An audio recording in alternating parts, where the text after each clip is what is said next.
The president is going to speak with the FBI director shortly, and drug cartels are now offering bounties for federal agents in the U.S., although I don't think it's anything new. Welcome to the show. Glad you're here today. 855-839-1210 on X at Rich Zeoli. Big show for you today, as we're still talking about a lot about the Charlie Kirk ceremony yesterday when the president gave, obviously, the Presidential Medal of Freedom, awarded it to his wife, Erica, awarding it to Charlie through his wife, Erica, obviously posthumously. So that's a big deal. And some action at the Supreme Court today over congressional redistricting with a liberal justice, Justice Sonia Sotomayor, actually arguing, you'll have to hear this for yourself. I mean, some of these arguments by some of the lefty judges, like Ketanji Brown Jackson, were just nuts, basically saying that black people are like disabled people. Yeah, no, that was really something that happened before the high court today. So I'll get into all that with you as well. And I didn't want to hear any singing. I didn't want to hear singing, but we do have singing for you today. I'm not happy about it, but, you know, we go where the news is. And so when something as absurd happens, like Bette Midler singing to Stephen Colbert, we're going to bring it to you because it's just that incredibly outrageous that happened and just that exhausting in every single way. But first, as we get the show kicked off for you today, I was thinking about, and this is the big story of the hour brought to you by Dr. Mike Veneria, Veneria Dental. Go see him today for your perfect smile. Venaria, veneriadental.com. 2 locations to serve you in Cinnaminson and Woodbury. Make sure you make Dr. Mike your go-to guy for your smile because you deserve a beautiful smile. And there's simply no one better out there to give it to you than Dr. Mike Veneria.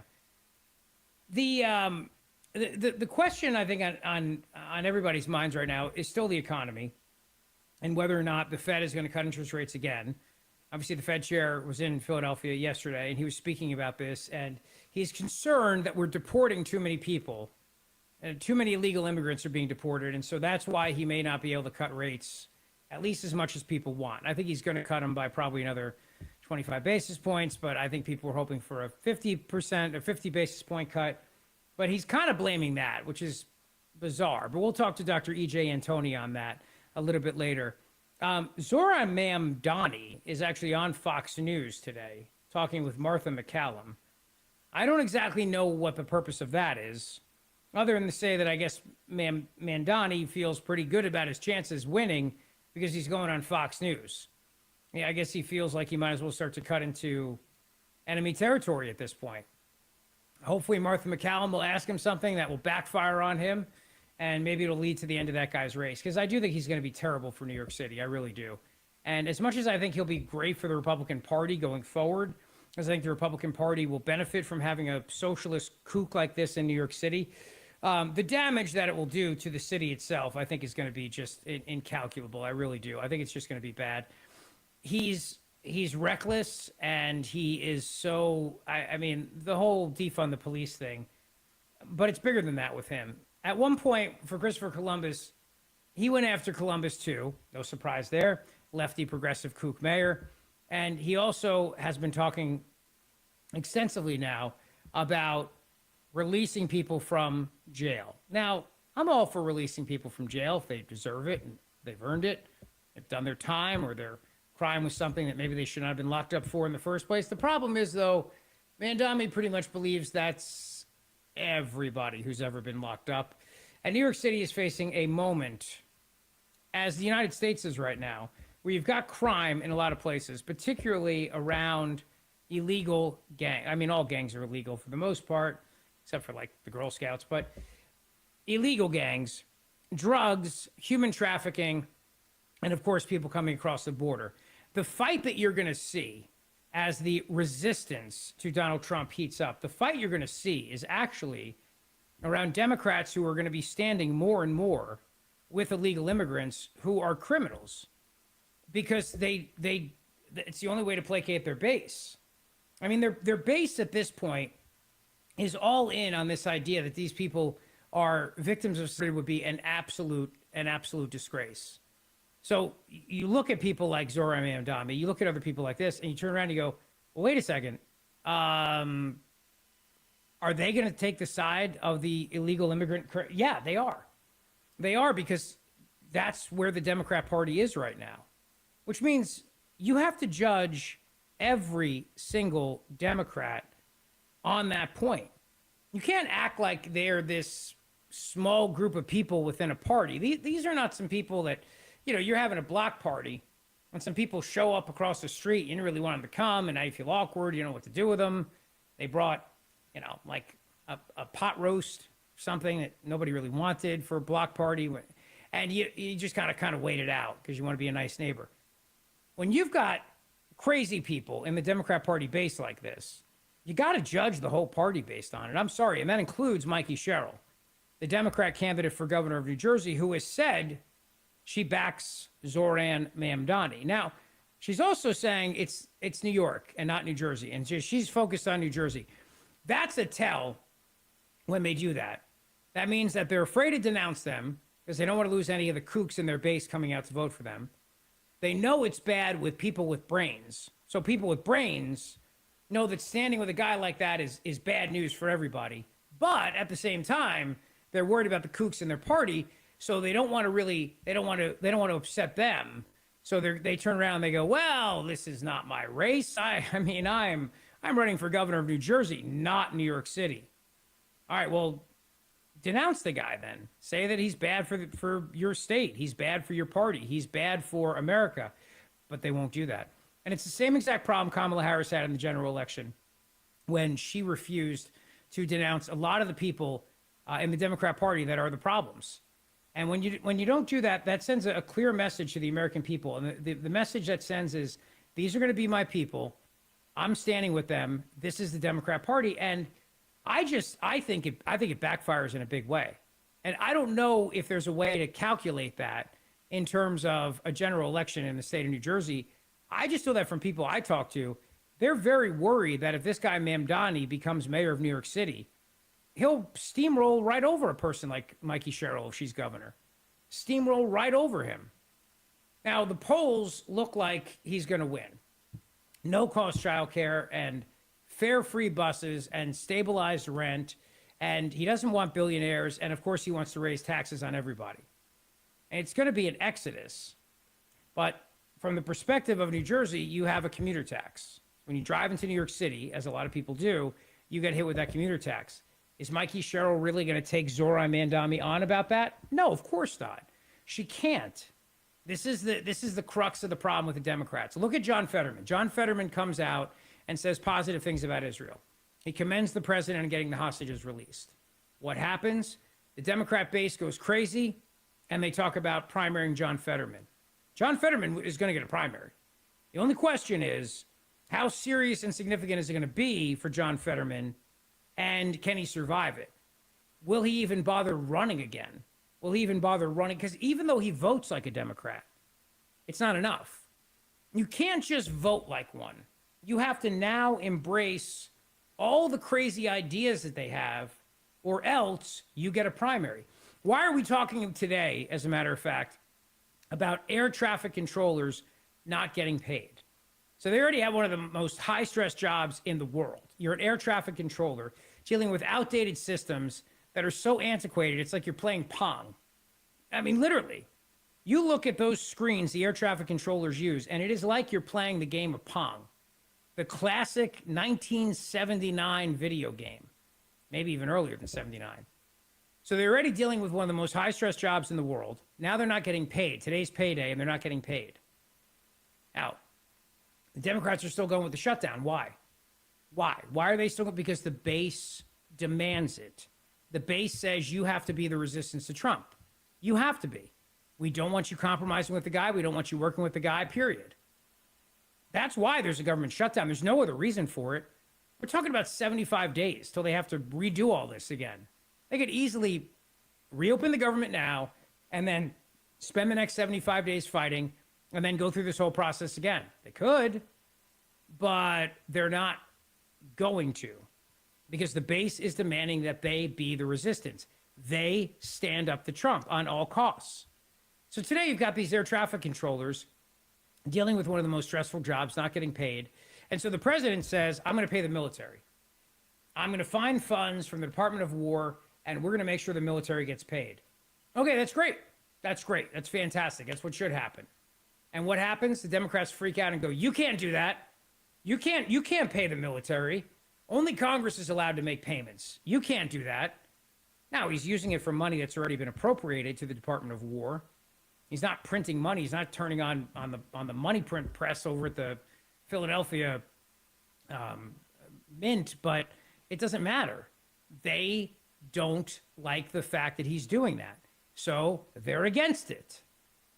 But if you ask the average person, again, with a brain, they're going to say, we should pay the military. They're still working. Their jobs are not, I mean, these are pretty consequential jobs. These are pretty important jobs here. You can't turn around and say these are non-essential. So yeah, the military should get paid. Democrats don't want to do that. Democrats don't want to do that because it gives Trump a win, and they want to be the resistance. So to placate what I would think is a very small but vocal minority of lunatics in their party, they'll bet the whole political ranch on this. What does that mean then when somebody like a Mikey Sherrill gets elected? When a Zoran Mamdani gets elected and starts calling her out if she's not liberal enough, if she's not progressive enough, if she's not kooky enough? This is the problem right now.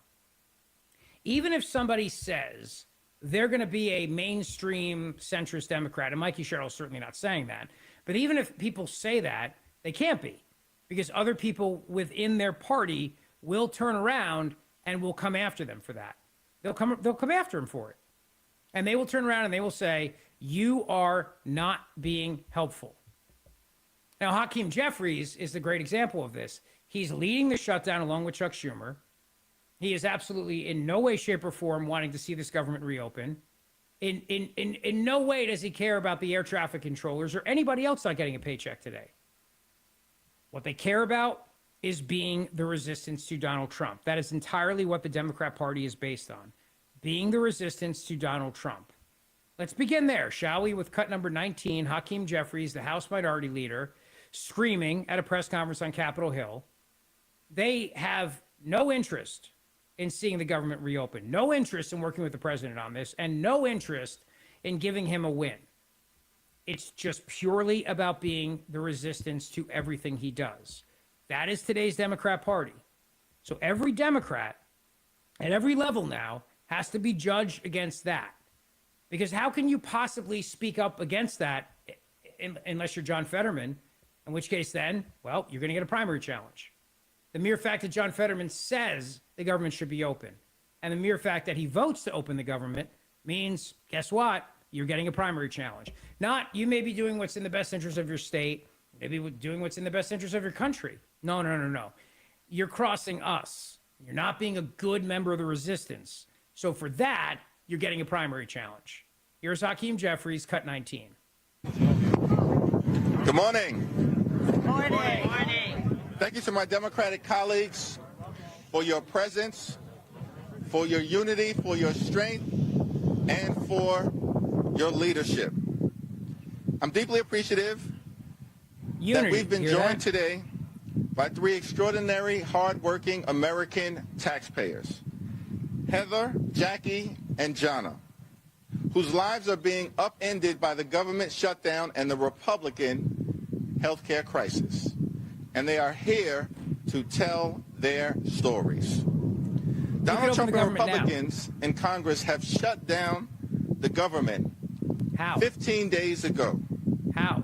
And they haven't done a damn thing since to try and reopen it. You won't let House them. Democrats are here, reporting for duty. We are ready, we are willing, and we are able to negotiate a bipartisan spending agreement that actually meets the needs of the American people. Now let's stop it right there for a second. This bipartisan spending agreement, what we're talking about is reopening the government with the exact same spending levels as before. So this is all theater. This is all show. There's nothing sincere about what Hakeem Jeffries is saying. There's nothing real about this. It's not as if the Republicans are saying, oh, no, we're only going to reopen the government if we cut $1 billion. Hell, I would love it if they tried to cut $1 billion. They're not. I'd love it if they tried to cut $1 million. They're not. They're not trying to cut anything. They're just trying to reopen the government at the exact same spending levels as before and then deal with this down the road, which bothers me, but it shouldn't bother the Democrats because they have all the spending that they had before. So this is pure theater coming from them, but it's theater around being the resistance to Donald Trump. And it doesn't matter if it goes on for 15 days or it goes on for 30 days or 40, it doesn't matter. I don't know how this ends because the minute that it ends, they've given into Trump. And you can't do that in this Democrat Party today when you've got to be nothing other than blocking at all times, blocking him and stopping him at every turn because he's a monster. He's Hitler. He's the Antichrist. He's whatever you want to call it. So you could bring up taxpayers. Those three taxpayers are probably obviously Democrats, and they're going to turn around and they're going to say, well, yeah, we want the government reopened. Okay, so reopen the government. So the Democrats are the ones keeping it closed. That doesn't matter. Keep going. The government and decisively address the Republican health care crisis. What healthcare crisis? Yeah, it's very enthusiastic. Very enthusiastic crowd right there. Very enthusiastic. What is the Republican healthcare crisis exactly, other than they want to give healthcare to illegal immigrants and all these benefits to people who are illegal? And what's the crisis? The crisis is if they give in to Trump, then they're not being good members of the resistance. And as a consequence of that, people like the Air Traffic Controllers Association and the president, Nick Daniels, says controllers are worried right now. So you're already dealing with one of the most high-stress jobs in the world, being an air traffic controller in the United States of America, dealing with technology that is 30 or 40 or maybe even 50 years outdated at this point. And now you got to worry, I'm not getting a paycheck today. So a lot of these people probably live paycheck to paycheck. That's a scary thing if you live paycheck to paycheck. And even if you think, okay, I might get back pay. When the government reopens, I'm going to get all this money back. Okay, that's fine if you got savings. Fine if you can go get a payday loan. But if you can't, what do? You stress and you worry as you're already dealing with a high-stress job that makes you worry all the time about planes crashing into each other. We've already had some near misses, as you know. So you're already dealing with one of the most high stressful jobs ever. Cut 20. I mean, air traffic controllers are on that edge, and that's why working with Administrator Bedford, working with Secretary Duffy to figure out ways to compensate these air traffic controllers for what they're dealing with on a daily basis, and bringing new ones in, is going out and now saying, do that, work 6 days a week. They don't work just 5, they work 6 days a week. They usually work 60 hours in that week, only 4 days off in a month. And yes, the main conversation they're having today in the control room is, how do I defer my mortgage? Or what are you going to work for? Are you going to work for Uber? Are you going to work for DoorDash? Are you going to go do waiters jobs? How are you going to earn money during this time the government shut down? And that's not what we need our nation's air traffic controllers focused on. And that's the risk we're talking about. Of course you don't need that. I don't want that. I mean, if I'm flying on an airplane anytime soon, I'm nervous that these guys are already distracted as it is and stressed as it is. And now they're going to be looking for Uber jobs?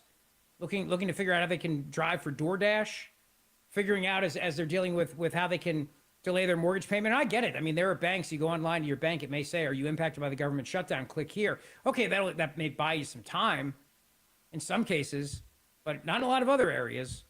You know, if you've got to pay, certain things have to get paid, and you don't have the money for it, that's very stressful. But Democrats don't care because they want to just be the resistance. Now, if Mikey Sherrill gets elected governor of New Jersey, I can tell you that what she's going to do, she's going to look to run for president. And to run for president as a Democrat today, it's not about reaching across the aisle and trying to be some sort of bipartisan person. Remember years ago, they had no labels and it was purple and that was all the rage. And they had the Problem Solvers Caucus and we're going to reach across the aisle and we're going to try to work with these people. Those people are dinosaurs. They are endangered species in their own party. There are some of them, a handful, but they're not the ones with the microphones right now, and they're certainly not the decision makers.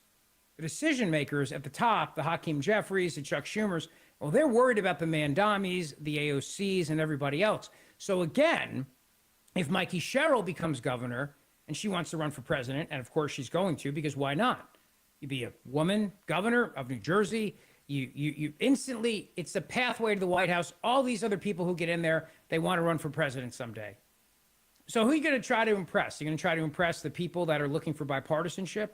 knowing that that is a death knell for you as you run for president? You go to South Carolina, you go to New Hampshire, you go to Iowa, or are you going to try to placate the kooks in your party who are the resistance? You know exactly what she's going to do. You know exactly what she's going to do. She's going to be more concerned about making sure Jasmine Crockett is happy than she is about making sure that Josh Gottheimer's happy. He's a Democrat in North Jersey who is considered to be one of those people who is the rare bipartisan Democrat that is still around right now. Do you think Mikey Sherrill is going to be looking to go across the river to the other side and work with John Fetterman on how they can convince their fellow Democrats to work with the president on anything? No, because she can't run for president. She can't win a primary in South Carolina. That's trouble for her in Iowa. It's trouble for her in New Hampshire. So she's going to work with the other crazy people in the party and not anyone who looks like they want to try to reach across the aisle and make something happen here. This is the state of the Democrat Party. This is why Mandami's election in New York is so dangerous. Yes, I mean, selfishly, looking at it from the perspective of a Republican, I think it'll be great because it's going to drive more and more people away from the Democrat Party. But they don't care at this point.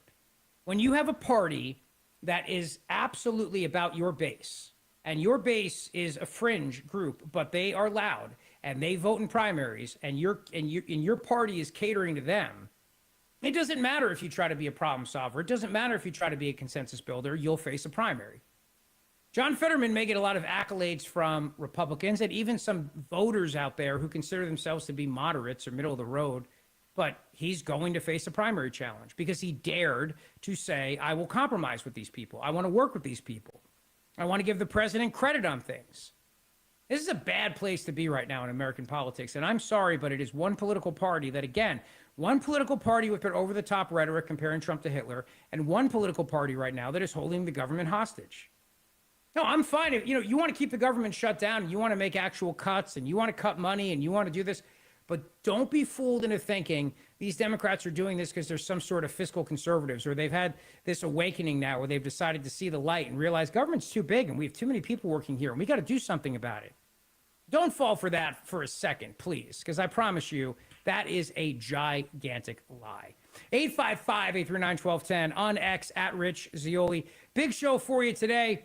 The mail-in ballots in New Jersey, how are Republicans doing, and the rate of return compared to Democrats. And what does that story tell when you compare it to the last governor's race in New Jersey of 2021? Don't go away.